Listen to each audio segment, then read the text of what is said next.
राज्य सार्वजनिक बांधकाम खात्याच्या नागपूर विभागात नेमकं काय चाललंय त्याचा काहीसा अंदाज घ्यावा असा व्हिडिओ एनडीटीव्ही मराठीच्या हाती लागलाय। एका त्रस्त कंत्राटदारानं स्वतःच्या फोनवर रेकॉर्ड केलेल्या या व्हिडिओमध्ये अतिरिक्त कामासाठी मुख्य अभियंता 1% रक्कम घेतात असे त्यांच्या कार्यालयातील लिपिक सांगताना दिसतोय। इतकंच नाही तर तो स्वतःसाठी आणखी रकमेची मागणी करतानाही दिसतोय। वाटाघाटी होऊन नोटांची मोजणी केली जाते, ती स्वीकारली जाते, ते सारं स्पष्ट दिसतंय। कार्यालयात सीसीटीव्ही कॅमेरे लागलेले असताना हे सगळं निर्धास्तपणे चालल्याचं दिसतंय।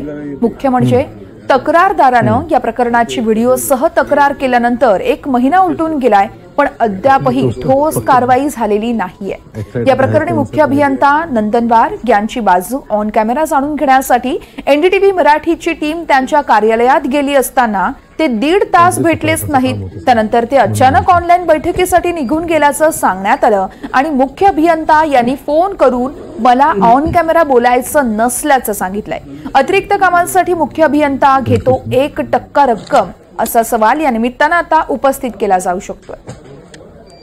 नागपूरमध्ये सार्वजनिक बांधकाम विभागात टक्केवारीचा खेळ चालतोय का हा देखील सवाल त्यामुळे आता या व्हिडिओच्या निमित्तानं उपस्थित होतोय। पीडित कंत्राटदाराच्या मोबाईलमध्ये टक्केवारीचा सगळा खेळ हा कैद झाला आहे। राज्य सार्वजनिक बांधकाम खात्याच्या नागपूर विभागात नेमकं काय चाललंय हा सवाल या निमित्तानं उपस्थित होतोय।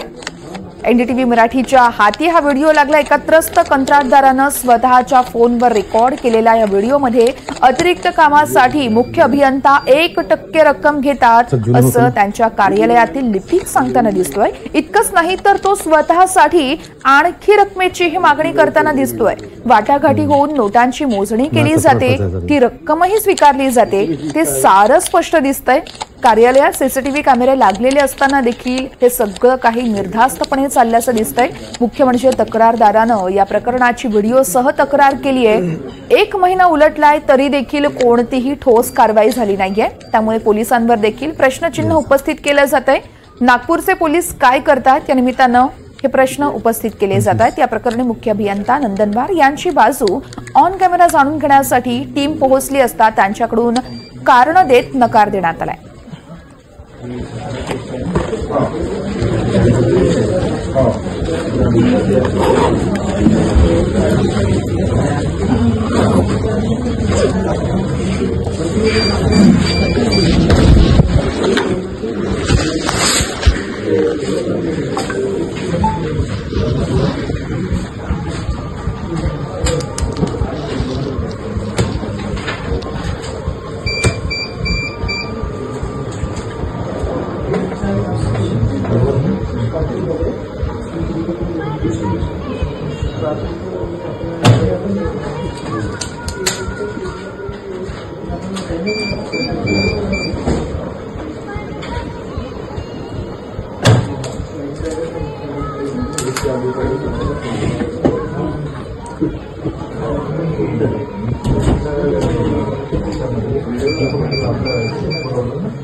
सर कधीपर्यंत होऊन गेली? आज तो साहेब ने PSI भी नहीं। अच्छा,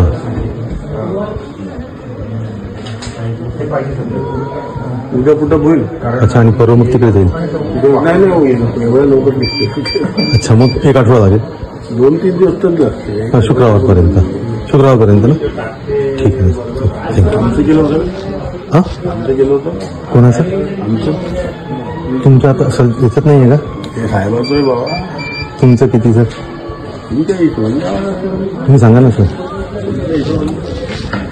सांगा तसंही सर खायचे ॲक्च्युली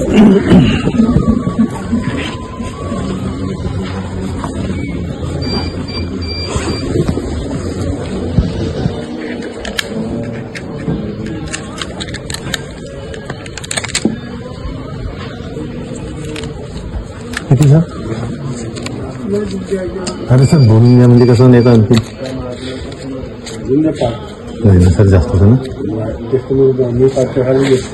2 देऊ? हां, नाही नाही नाही नाही नाही सर, असं नाही ना. नाही नाराज असे आम्ही काही नाही 100% लोक आम्हाला सर किती सांगा. तक्रारदार विजय गभणे यांच्याशी याच संदर्भात बातचीत केली आहे आमचे प्रतिनिधी संजय तिवारी यांनी. आपण पाहूया. सार्वजनिक बांधकाम नागपूर विभागाच्या मुख्य अभियंता कार्यालयातच कसा खुलेआम चालतो वाटाघाटीचा व्यवहार, पैसे टक्केवारीचे पैसे मागण्याचा व्यवहार, वाटाघाटीनंतर नोटा मोजणे आणि नोटा स्वीकारण्याचा व्यवहार, हे सगळं समोर धक्कादायक वास्तव आणलेला आहे. सुमारे 20 वर्ष कंत्राटदारीचा व्यवसाय करणारे विजय गभणे यांना आपण विचारूया. विजयजी, तुम्हाला हे सगळं व्हिडिओवरती रेकॉर्ड करावंसं का वाटलं? हा जो धक्कादायक व्यवहार आहे तुम्ही व्हिडिओवर तुमच्या मोबाईलवर रेकॉर्ड केला का? अशी हिंमत झाली तुमची? कसं केलं हे सांगा. सर ॲक्च्युली मी मागच्या 18 ते 20 वर्षापासून ठेकेदारी करत आहे. कारण मी सुशिक्षित बेरोजगार आहे, अभियंता आहे आणि इथे PWDमध्ये असं कुठलंही काम नाही आहे जिला इथे पैसे द्यावं लागते. आणि मी याबद्दल पैसे द्यावे लागत नाही असं कुठलंच काम नाही आहे.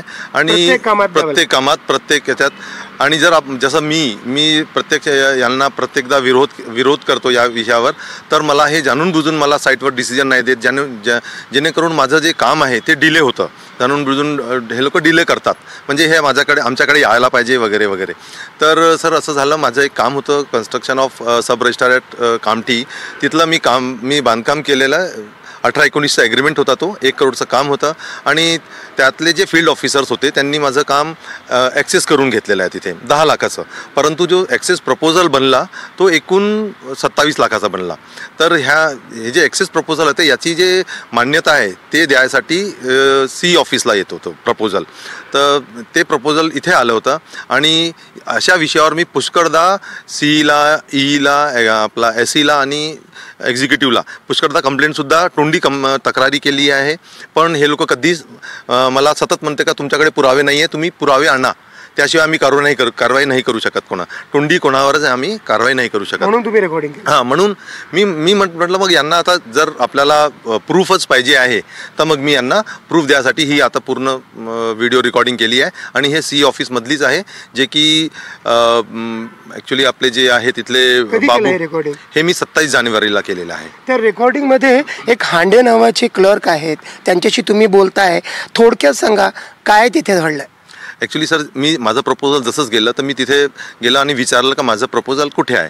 तर देवताळे म्हणून जे बाबू होते त्यांनी मला सांगितलं का हा तुमचं प्रपोजल इथे आलेलं आहे आणि तुम्हाला मांडलेकर म्हणून टेक्निकल JE आहे त्यांना 2000 रुपये द्यावं लागेल, मग हांडे बाबूचं करावं लागेल आणि साहेबाचं सुद्धा करावं लागेल. तर मी म्हटलं का ठीक आहे, मी साहेबांना देऊन टाकेल पैसे. तर नाही म्हणे, तुम्हाला ते पैसेसुद्धा हांडे बाबूलाच द्यावं लागेल. तर असं पूर्ण प्रकरण घडलं आणि मग मी ते सर्व देताना यांचा व्हिडिओ रेकॉर्ड केला आणि त्यात स्पष्ट दिसत आहे का ते 1% म्हणजे 27,000 आधी मागितले त्यांनी आणि मग 25,000वर सेटलमेंट केलं. आणि ते झाल्यावर सुद्धा मग हांडेबाबू म्हणाले माझं केलं का? तर मी म्हटलं साहेब तुमचं याच्यात आलेलं नाही का? तर ते म्हणे नाही, मी वेगळे 5,000 रुपये घेतो. मग त्यांना सुद्धा मी 3,000 रुपये दिले आणि त्याचं पूर्ण व्हिडिओ रेकॉर्डिंग तुमच्या स्पष्टपणे म्हटलंय की 5,000पेक्षा मी कमी घेत नाही. हो सर, त्यांनी म्हटलं आहे का मी 5,000पेक्षा कमी घेत नाही, पण माझ्या याच्यानी मग मी 3,000 रुपये त्यांना दिले.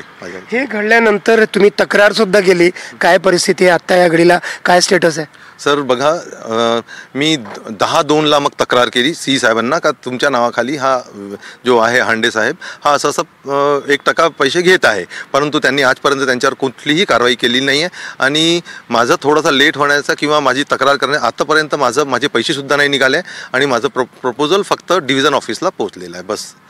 आणि अशाच प्रकारे मी मागील 4 वर्षापूर्वीसुद्धा एक तक्रार केली होती, त्यावर बी आजपर्यंत यांनी काहीच कारवाई नाही केली. आणि एक मी तक्रार केल्यामुळे माझं एक 7 वर्ष जुनं प्रकरण आहे, त्याच्यात आजपर्यंत सुद्धा माझे 2.25 लाख रुपये यांनी थांबवून ठेवलेले आहे. ॲग्रीमेंट क्लोज नाही केलेला आहे, पेमेंट पण नाही केलेलं आहे. तर मुख्य अभियंता कार्यालयामध्ये CCTV कॅमेऱ्यांच्या समोर हे सगळं घडताना या व्हिडिओमध्ये स्पष्ट दिसत आहे.